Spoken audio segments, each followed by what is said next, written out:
Coach Deon, the common question for you post-match day. Any immediate injury update after the game? And then obviously with Cheslin Colby, what's his status currently? Nathan, we traveled yesterday. Today we had extensive meetings where we discussed different areas of our game. We had a thorough walkthrough. All the players, all the guys with legals were involved in terms of that. Tomorrow we'll hit the field running, and we will have clarity on all the injuries. All the niggles, everyone is assessed at this current moment. So tomorrow morning, when we hit the field, we will know exactly where we stand. Thanks, Coach Deon. Then the last one, Franco, you guys had time now to do a review. What will you guys be looking to improve, or let me say, are the work counts for the second leg against Australia? Hello. I think we can definitely improve on our discipline. I think our discipline let us down a bit, but we will, like Coach Deon said, we had to travel today and we did our reviews this morning and stuff like that. So tomorrow is a new day. Tomorrow we focus on the next week, the weekend coming, and hopefully we can improve on all the set pieces and all the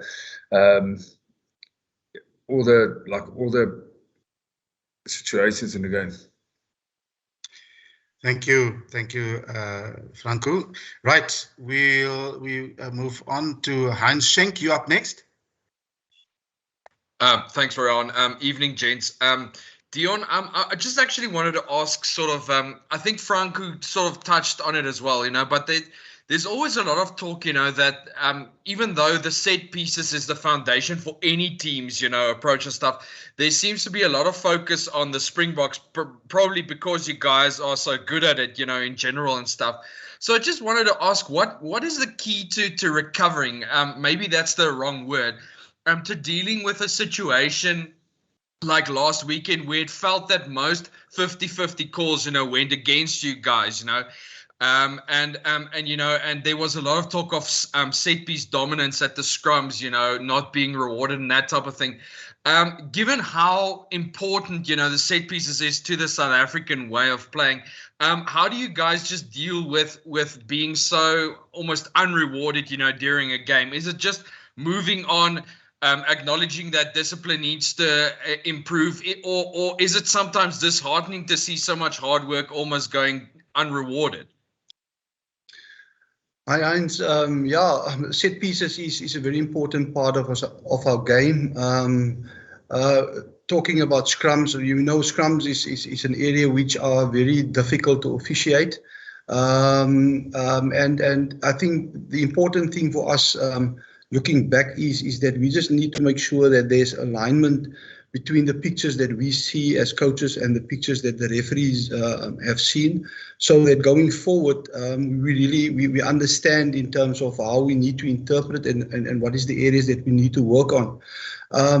You rightly say the calls can go anywhere, but it's very competitive, and I feel for the referees and for the players in terms of the calls that they have to make, and also in terms of the reward that is expected in those specific areas.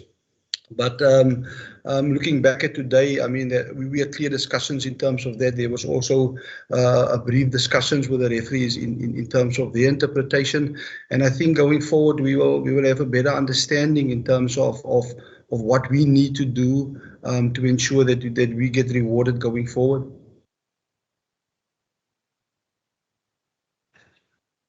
Thank you, Deon. Right, the next question will come from Ashfaq Mohammed. Thanks, Ryan. Hi, Deon and Franco. Perhaps to both of you, when the Boks play the Wallabies, Sia spoke last week about the record in Australia not being that good.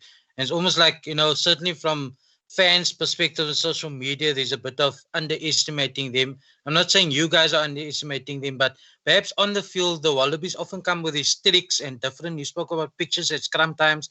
They try and just do things differently to get you off your game. Do you think perhaps the players could have reacted differently on the pitch instead of you didn't get your reward, but you stick into your way of doing things, but it's just not working? Yeah, so listen, we had extensive discussions around certain areas in the game that we thought that we need to overcome to get proper results. and we prepared accordingly to that. But first of all, I think we would be first to say that, listen, this was maybe not our best performance. If you look at the different areas of the game, not our best performance in terms of individual performance, but also in terms of team performances. But all credit to the Wallabies, who I think is a well-coached side, and really the things that they worked out for them on the day.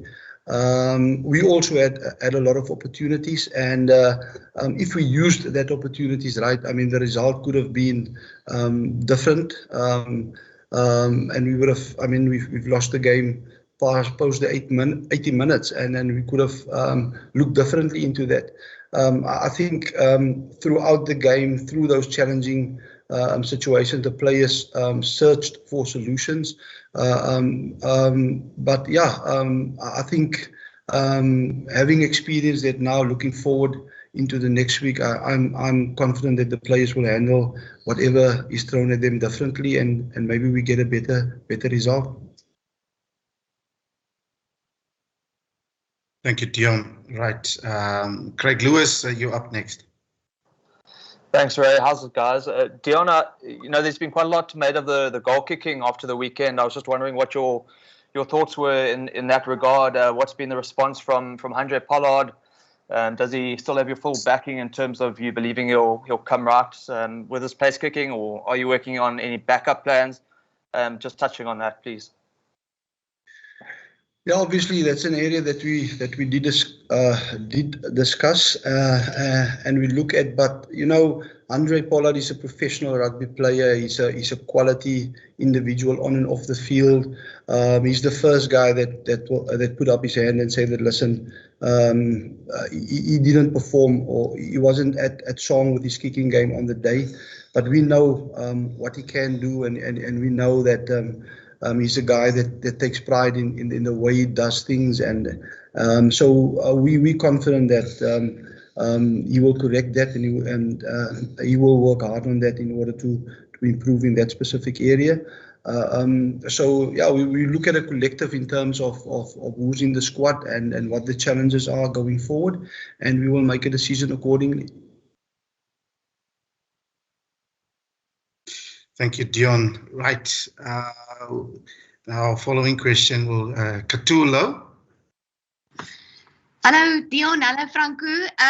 Deon, I just want to know from you, within the travels and seeing how congested the Springbok schedule is over the season, have you given any thoughts on the suggestion of World Rugby having a World Cup every 2 years?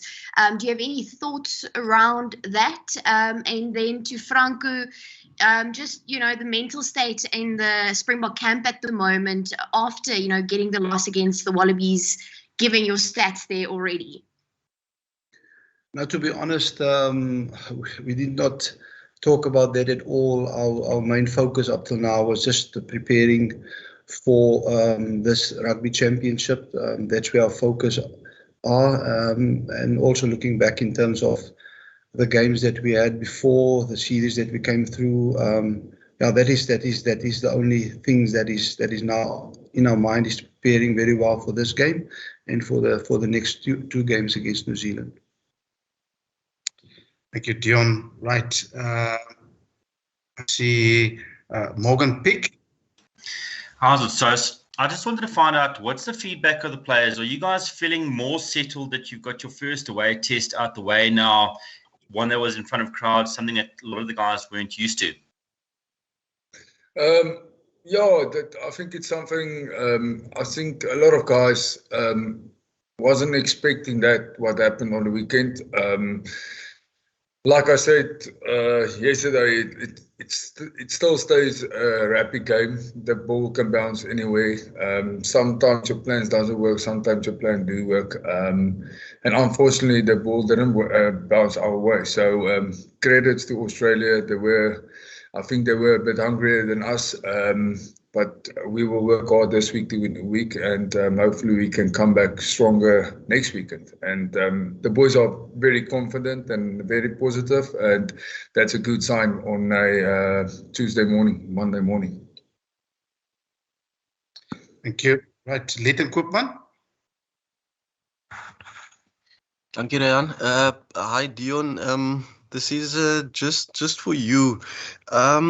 Have you guys discussed at all? I know the team's being announced tomorrow, but have you guys discussed at all the change of the bench, especially looking at the three loose forwards that were on? Did that 6-2 split work for you with three loose forwards?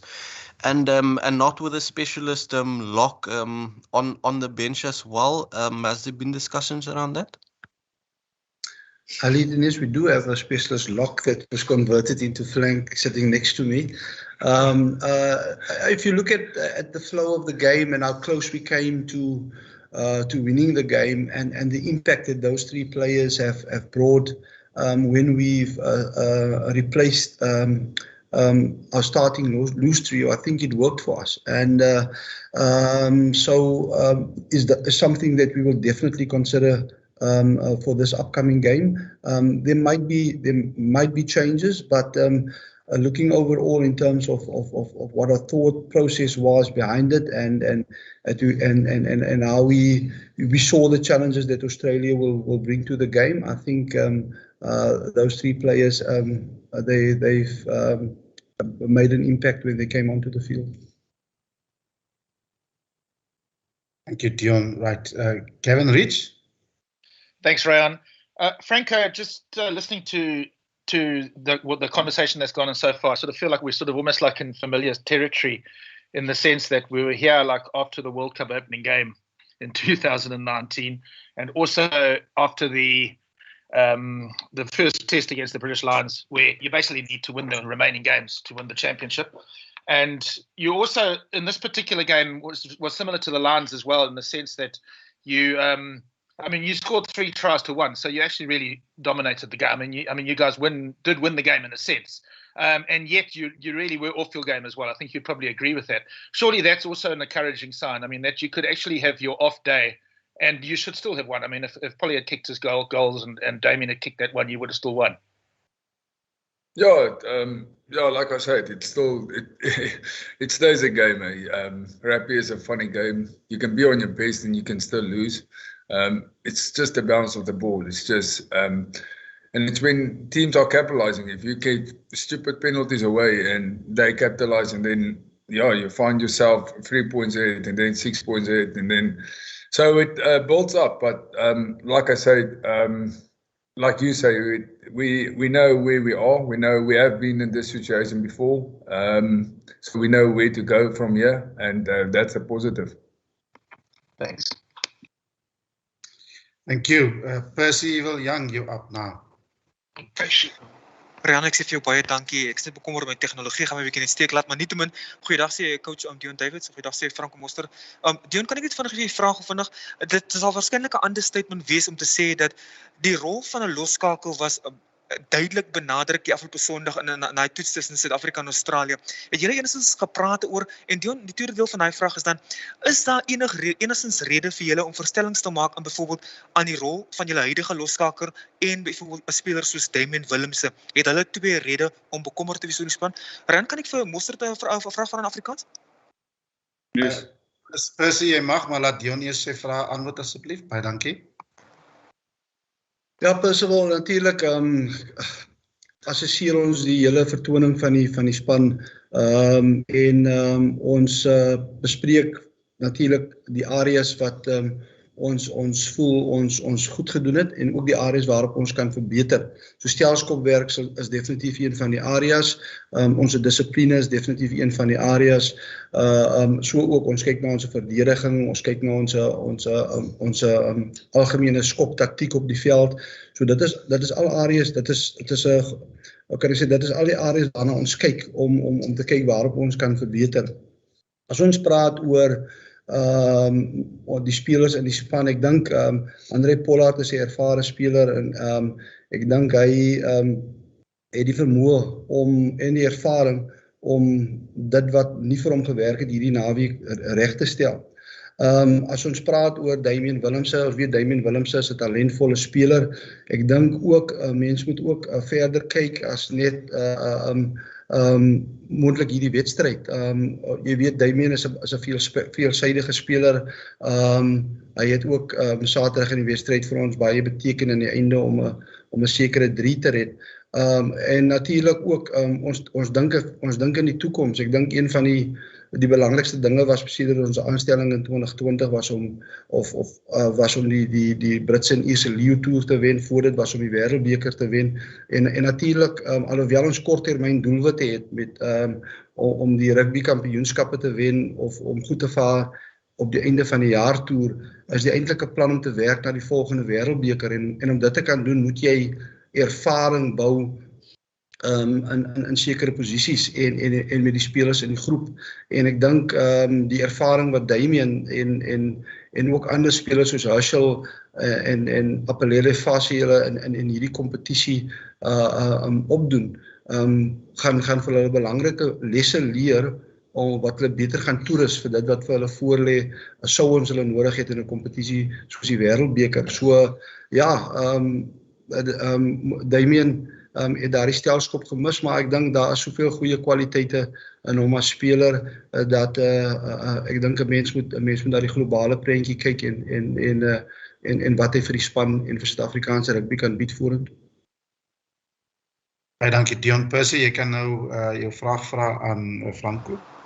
Baie dankie meneer Deranse, baie dankie vir die antwoord meneer Davids. Meneer Mostert, kan ek net vinnig vra dan, dit is weer eens voorhand liggend. Dit was 'n vreeslike fisiese wedstryd voorlangs gewees en Suid-Afrikaanse rugby is bekend daarvoor dat hulle redelik fisies is. Dink julle daar gaan 'n bietjie van 'n planverandering moet wees hierdie naweek dat julle net 'n bietjie 'n notch hoër moet gaan wat die fisieke aspek van die spel aanbetref? Nee, ek dink ons gaan verander aan ons plan nie. Ek dink ons sal 'n groot verandering maak. Alles het gewerk vir ons wat ons wou doen. Ons kan net bietjie skerper raak op ons exits en ons kan net skerper raak op al ons goeders wat ons doen, op cleaning, ball carriers, alles wat ons net doen in die game. Ons kan net skerper raak op dit en ek glo dat dit sal baie goed gaan met ons die naweek.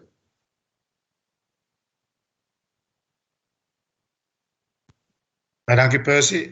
Is dit jou vraag in Afrikaans Percy, voor ons aanbeweeg? Ek sê vir baie dankie meneer Deranse. Dankie Percy. Heinz, I see your hand is still up. Yeah, thanks Ryan. I also wanted to ask an Afrikaans one for Sous, please. That's fine, you can go ahead. Jy kan Thank you. Dankie. Franco, daar's baie ouens wat altyd praat, veral slotte, jy weet wat sê dat hulle vind nie die switch, jy weet, na steelkant toe, jy weet, fundamenteel te moeilik nie, omdat jy weet daar baie ooreenstemming is met die posisies en dinge. Ek het maar net gewonder of ek net kan hoor, hoe was jou journey vir jou hierdie afgelope seisoen, jy weet, in die nommer 7 try, jy weet, geniet jy dit? Is dit vir jou 'n interessante nuwe uitdaging? Is dit 'n uitdaging? En ook gegeewe, jy weet, daar was baie groot gritty, jy weet, tipe gevoel aan die Britse en Ierse Leeu's reeks. Het jy die verlede naweek se wedstryd, jy weet, veral gegeewe die Wallabies se reputasie dat hulle lostrews vinniger, jy weet, en snappier is, jy weet, het jy daai uitdaging, jy weet, ondervind, jy weet, en ja, hoe was die journey net tot dusver? Ja, nee, yes, ek moet sê, die journey is ongelooflik. Eerstens, ek dink is nie een ou wat ek dink enige ou sal enige nommer speel net om in daai 23 te wees, ewen net om in die groep te wees, is net amazing. Tweedens is 'n ou soos om oor te vat by 'n ou soos Pieter Steff te tooi wat 'n briljante rugby speler is en wat so goed is in flank, en dit was vir my 'n groot eer gewees om probeer sy skoene vol te staan. Ek kan maar net my beste gee en hopelik maak ek hom ook trots deur die manier wat ek speel en deur die manier wat ek die 7 try dra, en dit gaan vir al die Springbokke buite wat al daai try gedra het. Ek wil net almal trots maak en ek wil my spanmaats trots maak met my familie. Ek dink die aanpassing was glad nie moeilik gewees het nie. Ek dink die coaches wat my geback het en coach Jacques en coach Deon wat my geback het om my daar te kies. Wys net vir my dat hulle positief vir my is en dit maak net vir my ook makliker. So ja, dit was baie lekker en die journey so ver is net ongelooflik. Thank you, Franco. Just for the benefit of our English audience, Franco was asked just to elaborate on his journey from his transition from lock to flank. And he obviously referenced Peter Steph de Toey being a world-class player and a class act to follow in his footsteps. And that Franco just say that whenever he steps onto the field, you just want to make the Springboks proud. Doesn't matter the number on his back, which position he plays, and that he's enjoying the journey so far.